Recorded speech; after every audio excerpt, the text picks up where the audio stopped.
I'm actually recruiting people to come to California to live here because I believe that we need more conservatives, more Christians in California to kind of provide a counterbalance to the leftist loons that are here in our state. But at the same time, we're live. Are we live? Yes. Oh wow! Okay, we're back live. If you want to log on to Facebook Live, we are live.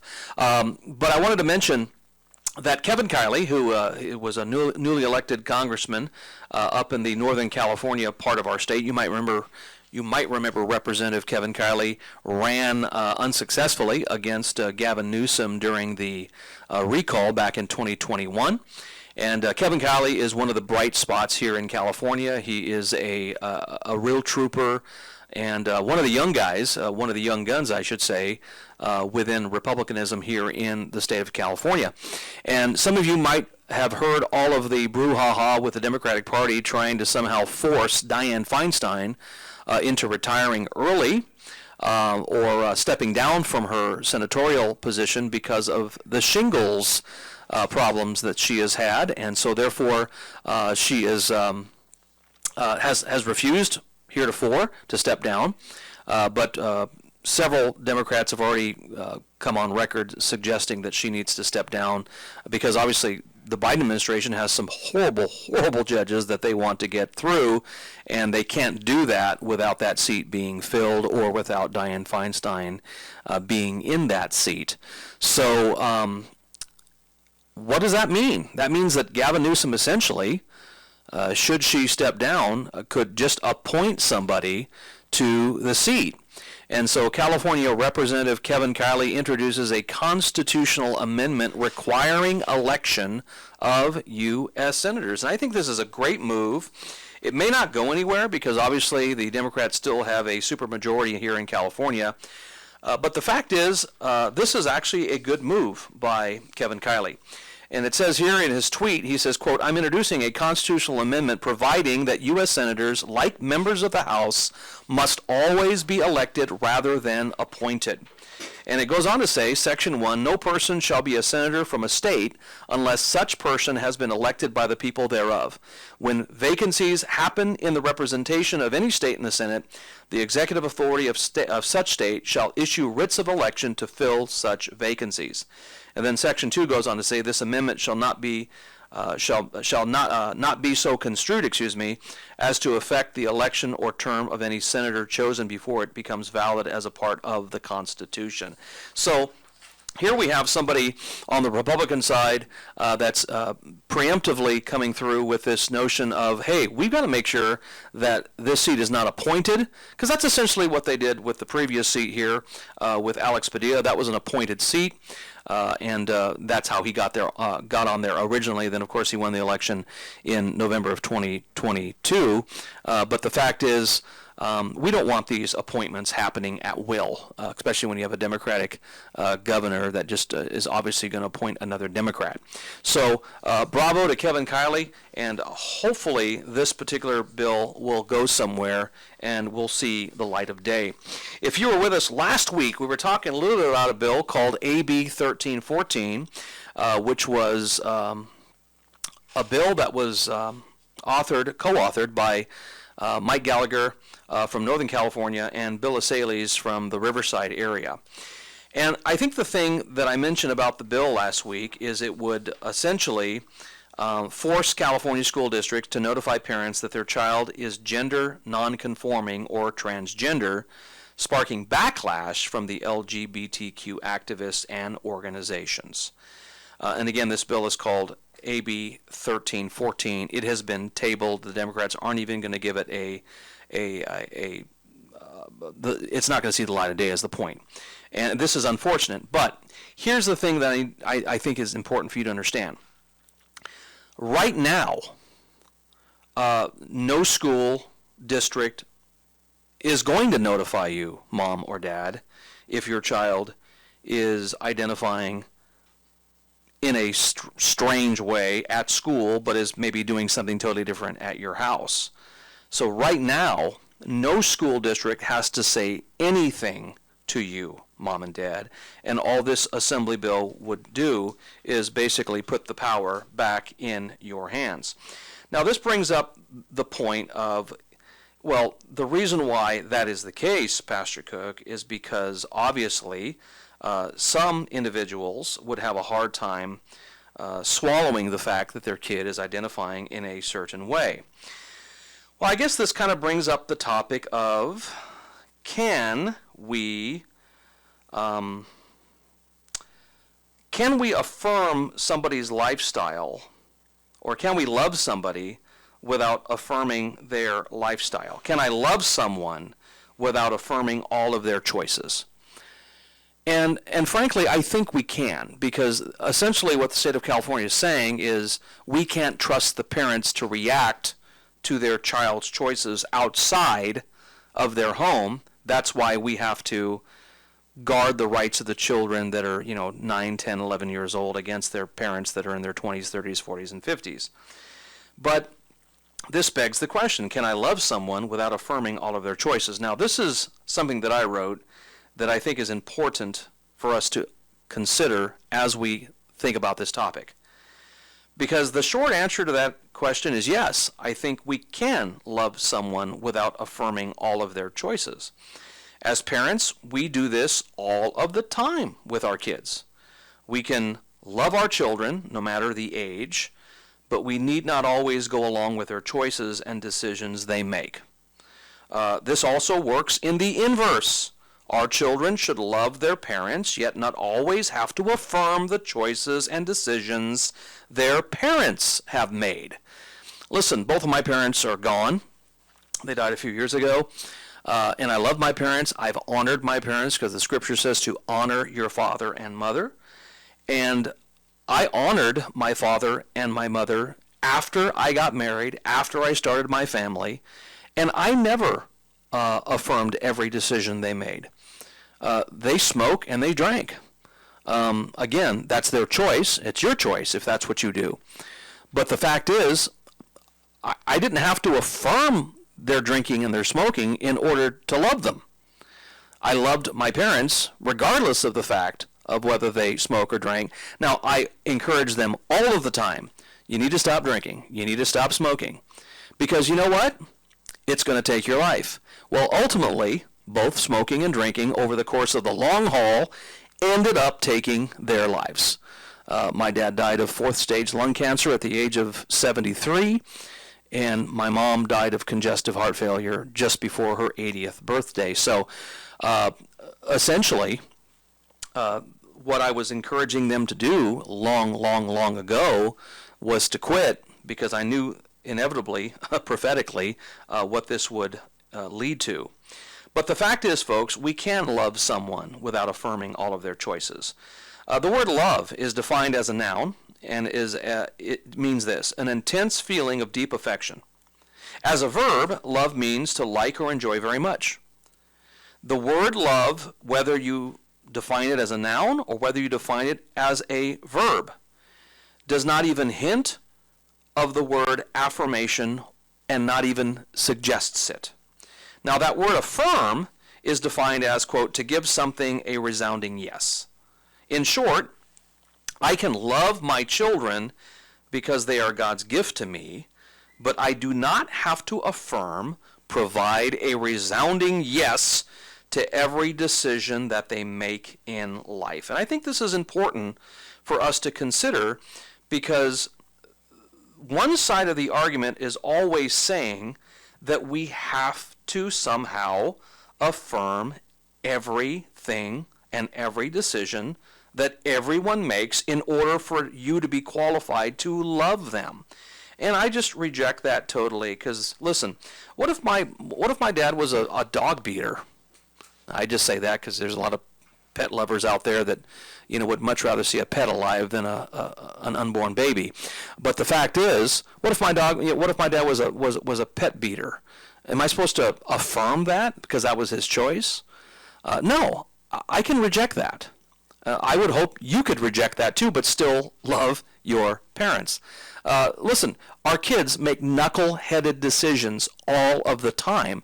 I would hope as parents we could come in and try to explain to them before they make these knuckle-headed decisions, hey, you might want to consider A, B, or C before you make this decision, because this is going to happen if you don't.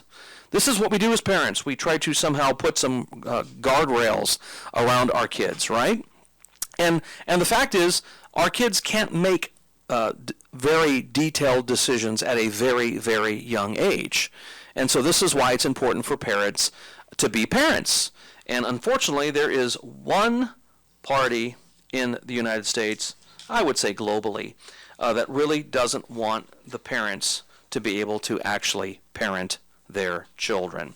And so I think that bill AB 1314, Lord willing, it'll be picked back up, and I do hope it does see the light of day in the future, because a teacher in Riverside was actually fired for not complying with the school district in Riverside, and you can see that online. I think her name is Jessica Tapia. One more bill here before we go to the bottom of the hour, and we'll have our guest in just a minute.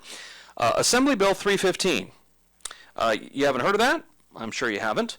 But Assembly Bill 315 is an overly broad attack on pro-life pregnancy centers. What is happening in California? Well, one of the ways they're going to go after pro-life pregnancy centers, because obviously they are a counterbalance to Planned Parenthood, or what I'd like to call the murder mills.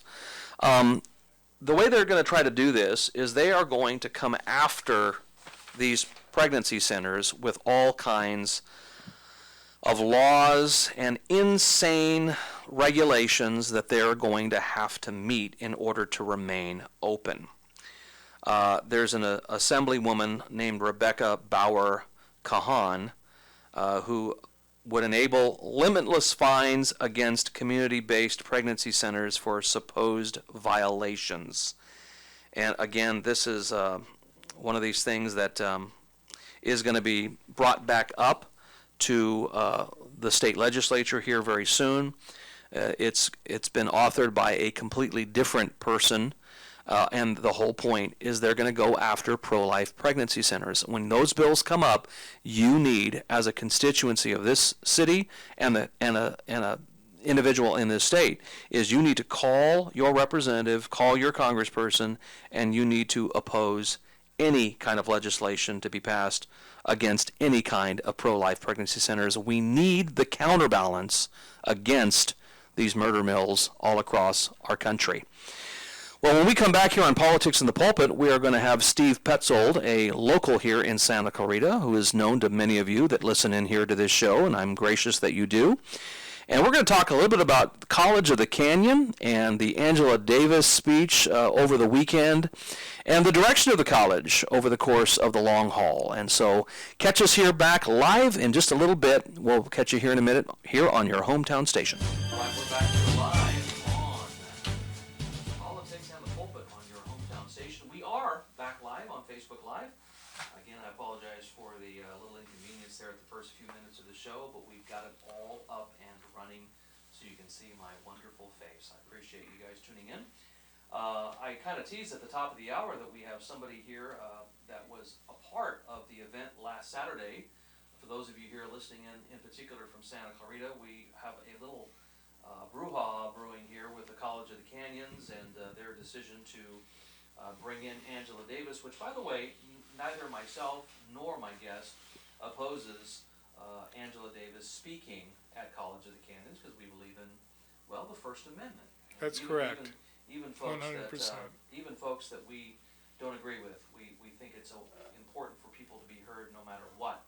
But for those of you who may not be aware of who Angela Davis is, I'm going to read a little piece of an editorial written by Carl Goldman called "Former Black Panther Angela Davis to be Keynote Speaker at College of the Canyons." In 1970, this was a long time ago for many of you, guns belonging to then 26-year-old Angela Davis, including a shotgun she purchased 2 days earlier, were used to take over a Marin County courthouse. 4 people were murdered, including the judge. Davis was held in jail for over a year before she was acquitted and released in 1972. 3 years earlier, Davis joined the Black Panther Party, which I keep hearing that people are saying that that isn't true, but all of the sources I've looked at seem to suggest that this editorial by Goldman is absolutely correct. Davis did join the Black Panther Party. It's Davis true. Davis accepted the Communist Party USA's nomination for vice president in 1980, and in 1984, for decades, she's been a confirmed Marxist and proud of it.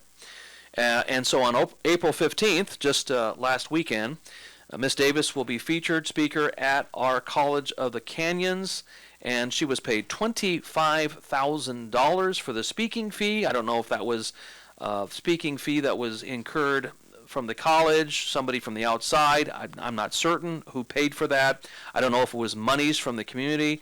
I guess we can figure out that here in a minute. But I have with me today live Mr. Steve Petzold, which some of you folks know.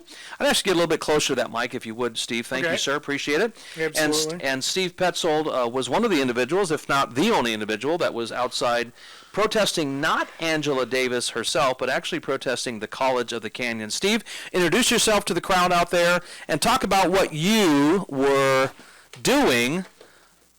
Well, absolutely. Let me say, defund COC. Absolutely. I mean, that Talk a little bit about has that. absolutely too much money. Talk Okay. about it. I want to get back to Angela Davis right away, okay? I want to make sure that everyone is clear that I never protested Angela Davis coming here, okay?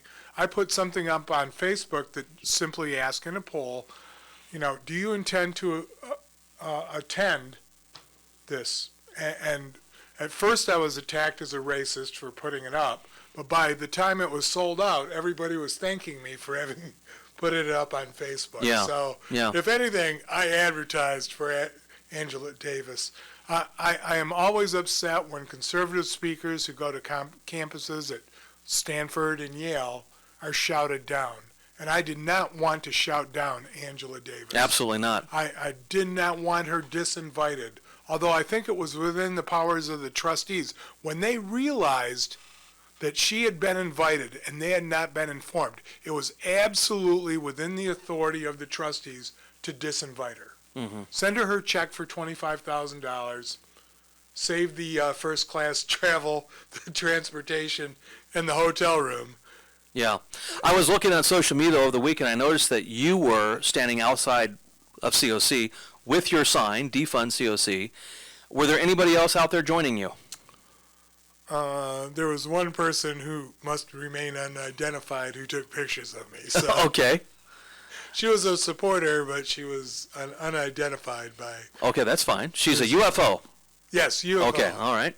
And so you were the sole individual besides this individual. And why do you think that, Steve? Do you think there just wasn't enough interest around this, or what? Well, I do believe that it had something to do with an article in the Signal that warned people that there might be demonstrations Yeah. on that day. And people don't want to get involved in demonstrations. Of course and I not. think there might be, there was free, I knew that there were free speech areas, so I went to security the day before and I had them directly identify the free speech areas. Sure. But the Signal article was out there, and I believe it may have been disinformation that was placed by the Public Information Office at College of the Canyons to discourage people from coming to protest. Yeah. So a lot of people just don't want to be involved with that. Yeah. And the possible conflict. So, you know what? I knew that even if I was going to be one, I was going. Yeah. Well, you know what's interesting is obviously as a Christian and as a preacher, I absolutely believe in the First Amendment of our Constitution, and I, like yourself, Steve, believe that Angela had every right to come at the behest of COC, at the invitation of COC to come and speak, and I would not have been anybody to shout down Angela or protest her or try to disinvite her, because obviously I am, like you, upset when the other side has such a hissy fit when a Ben Shapiro or a Michael Knowles or any of these other guys that are on the conservative side of the spectrum, or even a Christian, would come and speak on a college campus and they forcibly make them either shut the event down or the event has to be moved because of the potential for violence. The Stanford Law School episode was on my mind when I went there. Absolutely, and that was over the top, and that was just a few weeks ago. You're talking about with the swimmer, right? Oh, no, that's San Francisco Chronicle. That's a complete. I'm trying to keep up with all the things that are happening. That was Stanford. Oh, okay. So, tell us about they shouted down the federal court judge. No doubt, but tell me what you saw, Steve, when you were inside of the auditorium that seated approximately 1,000 people, 900 to 1,000 people. What was your experience inside of there? Well, it was a very unique experience for me because I never thought it was going to sell out, so I did not have a ticket. Yeah. So I decided to stand out on Rockwell Canyon Road on the sidewalk rather than go to their free speech area, which was fairly far removed from an area where you could influence people. Sure. So luckily, two ladies that had an extra ticket came to me while I was on the sidewalk, and I gave them $10 that they needed. In fact, I do have a copy of the ticket here. But anyway, no, where did I put it? Anyway, because they had an extra ticket, I was able to get in. Yeah. And I always knew before I went there that I would not engage in any activity that would be objectionable to the people inside. Absolutely. Yet the people at the College of the Canyons instruct their security officers to come down to me while I'm in the pack and say, I've got two people on either side of me, and they're saying, Steve, I just have to warn you that if you disturb this presentation, you are going to be removed from this facility. Interesting. Okay, so I thought I was embarrassed, okay, that they wouldn't at least pull me aside. College of the Canyons monitors me with their staff wherever I go. They monitor my social media. This is something that's gone on through 2016. They do that because the chancellor has a severe dislike of me. Okay, so I don't know what I did with the ticket. I'm going to find that ticket. So the ticket, okay, here we go. Can you see the ticket? And right on the ticket is the name Valerie Bradford. Now, if I'm not mistaken, you had arranged an interview with I was supposed to have her here, but unfortunately somebody got to her first. Okay. And said not to come on. I'm looking at the ticket. I go, Valerie Bradford, how did her name get on the ticket? Yeah. So I saw Valerie coming down an aisle, and I thanked her very much for providing this with a ticket. Now, evidently, she had VIP tickets. And if I'm not mistaken, and COC will not answer the question, she was comped these tickets to give out to people for VIP positions in the very front. Okay? So I would like to know, and it's not a big deal to me, it is, how did Valerie Bradford end up with these tickets to hand out on a VIP basis at a community event in the PAC? Because she is the president of the Santa Clarita NAACP. So Which there really it is. doesn't mean a lot to me other than that she seems to have special privilege. Yeah. So I asked whether I could go down to the VIP area, and they said, oh, no, that's a VIP ticket. Yeah.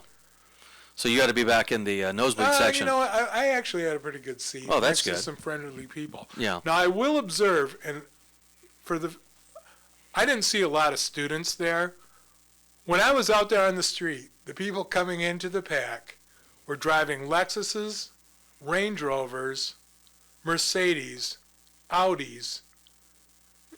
It looked like one of the ads on television these days where everybody's driving a luxury car. They weren't driving a Dodge Ram like I am today? Or a 2006 Acura MDX, okay? With fading paint. So you're talking $50,000 to $80,000 cars pulling into Absolutely. This was not just a bunch of paupers coming in to see this woman.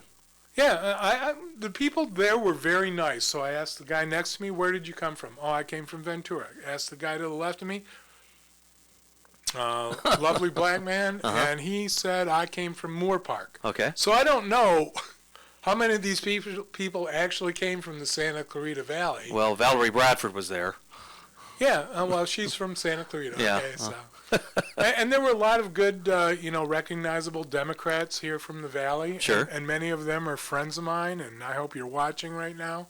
And so it was somewhat of an enjoyable event for me to watch, and be inside. I'm very glad that I went inside and I was able to get that ticket. And you would say that the crowd was respectful. Obviously, there was no issues, and Angela was able to say what she had to say, and everything was good. I saw no disruptions whatsoever. Great. Everybody saying silently. I did not rise. I would think I did not rise when she came in, and everybody was applauding. I thought it was a very bad selection for a speaker. Sure. Okay, the fact that her guns were used to kill 4 people, a federal judge, and 3 other innocent people. She's an irresponsible gun owner. Let me put it that way. No doubt. Okay? No doubt. Now, she was acquitted on charges of conspiracy, kidnapping, and murder. And I've read her book here, Angela Davis autobiography. Which is a nice young picture of her when the fro was bro. She is a very attractive woman, even at this. I think she said she was 80. She's a very attractive woman. Well, black don't crack. I'm not going to comment on that. It just doesn't. They look great when they're older. She's attractive, and she's well-spoken. Sure. I was disappointed in that it was a moderated event presentation. Okay? Yeah. I have the contract here. It says nothing about this being an anti-racism speech. Okay, so her contract is put through by Gotham Artists. And the buyer, the college, invites all women, and I would have liked to ask what their definition of a woman is. Oh, wow. That's real Matt Walsh of you there. On the front it says 2023 Women's Conference. Well, the 23 Women's Conference was 2 weeks ahead of this contract. From your observation, Steve, what percentage of the crowd was women and what percentage of the crowd was men? Oh, man, I wasn't able to. Oh, man, you don't notice stuff like that? I walk in and that's the first thing I'd do is I'd gauge that. I came through from the back. I would say it was equal. Think so? 50-50? Yeah, 50-50. Okay. Yeah. It was what I did know is that the age group seemed to exceed what I would expect a student ticket to be. So Sure. You think everybody's in their late 20s to their 40s? A relatively younger crowd? Well, I'm 65, and I think everybody trended a little bit closer to me. So. Oh, there were older people, if you would. Yes, absolutely. These are older people. Interesting. Older Okay. people. I mean, there was a somewhat of a mix, but it wasn't something that you would say, well, these are CO. I would like to know how many of those are COC students. Sure. Probably not very many. Were you able to have, or was anybody able to have any kind of contact with Angela Davis after the session was over? Not that I saw, okay? I thought that there was going to be a book signing in the back. Yeah. I actually have a Bobby Seale cookbook, which is a precious possession of mine. I know he was a Black Panther, but, I did buy his cookbook for barbecue. Doesn't say that a Black Panther can't cook, right? And Bobby Seale is mentioned in Angela's, she doesn't mention his barbecue. Yeah.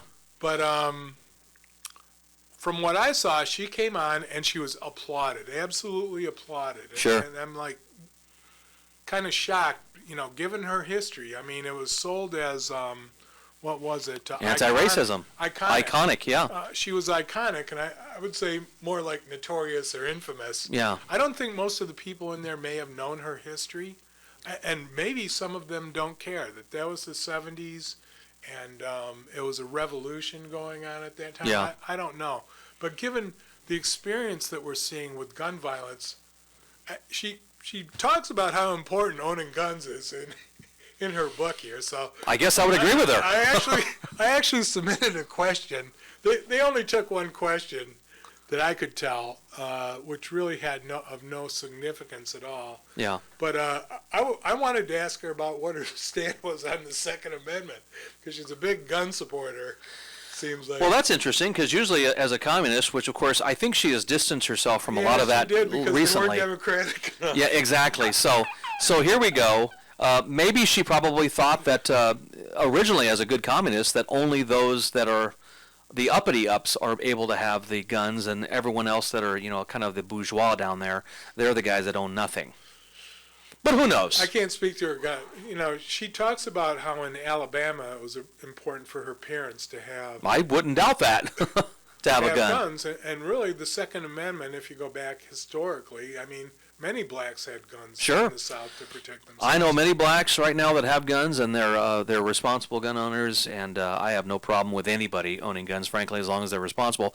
When we come back here Well, on... the problem is she didn't lock them up. Exactly, and obviously we know what happened there in 1970, so... Blew off a federal judge's head. That's a problem, no doubt about it. When we come back, we're going to continue talking with Steve Petzold here. We're going to talk a little bit about what his beef is with the COC and defunding them, and we'll catch you right back here on the other side with Hometown Station Politics and the Pulpit. All right, we're back here live on Politics and the Pulpit with your holy host, Pastor Jerry Cook. We are talking here with Steve Petzold with the city of Santa Clarita. He's I'm an activist. A faithful... Open government activist. A faithful individual here in our wonderful fair city. And let me just introduce this next little segment. We don't have a long segment here, but what's happening to our COC is what the editorial here by Carl Goldman continues to ask. What's happening to our COC? And Carl goes on to say, we've been huge supporters of the college for 33 years. We've owned the radio station here, but this decision has us scratching our heads. Our editorial is being released a few days before April Fool's, but unfortunately it is not a joke. So what do you think's going on at COC, Steve? Well, I got involved with COC in 2016 when they passed Measure E, and the chancellor got a restraining order against me for opposing, Measure E. Yeah. It was, Remind it was very the listeners what Measure E is It about. was a $230 million bond measure which did not meet the requirements of a Proposition 39 bond. There were not specific projects described in there. Mm-hmm. It was just a grab bag for the chancellor and the trustees to reach into to build, like the parking garage. Every time you drive by that parking garage is empty. That was the biggest waste of money. That is a white elephant sitting here in Santa Clarita. And I don't care if the trustees are watching or not. Drive in there. Well, according to That is CRT, a waste of money. $24 million. well, according to CRT, we can't say white elephant. Okay. That was a joke. Well, they have a black box theater. Well, we can't say that either. College of the Canyons. We can't say that either. They have a black box theater. No, I just want you to know that I have in my hands right here all of the confirmed words we can use. Well, black box. Yeah, okay. I'm just kidding. Okay. I'm just saying that's how stupid it's getting nowadays. So this is their DEI resolution. Now, stuff flows downhill, right? Sure. So it comes from Sacramento to all the community colleges. There's this group called the League of California Community Colleges, and they came down and said, "You better pass this DEI resolution." Give the listeners what DEI stands for. Diversity, equity, and inclusion. I love it. But they put an A at the end of it now for accessibility. Yeah, well, that's good. Which they're not. They're not. And so, like, the speaker, Angela Davis, was chosen by a group of professors who remain unknown, Sure. faculty. And they have this thing called the College of the Canyons Equity-Minded Practitioners. Whatever that means, yeah, right? Yeah, right. What that means is that they pick the speakers. Yeah. And you know what? If you're not on that group, then you're a racist. Yeah. Okay, so the College of the Canyons has no idea what anti-racism is. If you ask them, I want one of the trustees to send me something that defines what a racist is and what anti-racism is, and how that blends with your policy regarding free speech. Because you have no idea. You and your high-paid attorneys, you have no idea what you're doing up there. And that's why I object to you. That's why I fundamentally believe you should be defunded. Because if you don't know what you're doing and you're calling people racist, you have a fascist organization on the hill on Rockwell Canyon where faculty is afraid to speak. Students are afraid to speak. I know because my daughter was there in 2016, and professors would come up to her and say, "We know who you are, and we support your father. He knows what's going on. Tell him to keep going." And that's why I kept going through all these years. Because I know that there are people there that want to do the right thing, but they're afraid to do the right thing. Well, if I might, Steve, let me tell you how they can define racism.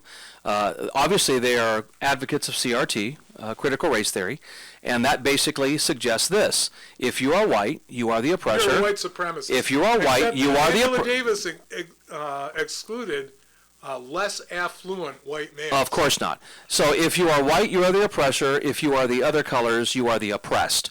So by definition, if you're white, you're the oppressor. You are the racist. No. So by definition, if you're white, you're racist. That's CRT. That's absolutely the way it is up there. Yeah, So, and that's unfortunate. Angela Davis, everybody was oppressed except she did not mention Asians. She didn't mention Jews. She didn't mention Africans that had immigrated to the United States because they outperform all the time other minority, underrepresented groups. Yeah. So they are very specific about the people that they feel are underrepresented. And they create all this tension between people. So as we come to the crescendo of this show today, Steve, exactly what would you like to see happen with COC here in Santa Clarita, College of the Canyons? I want Chancellor Diane G. Van Hook removed from her position. I want the Undersecretary of whatever, Diane Fierro, removed. I want the Public Information Officer removed. And I want the trustees to be rearranged in the 2024 election. And how could we go about doing that, Steve? Well, I think it takes a concerted effort. A lot of people don't pay attention to the community college. They think it's just on autopilot, and then it flies by itself, and everything's okay. And it's not okay. And there's no doubt that the student population is down. They always overrepresent how many students attend College of the Canyons. Yeah. The College of the Canyons student population is less now than it was in 2016. They are desperately trying to grab revenue. Yeah.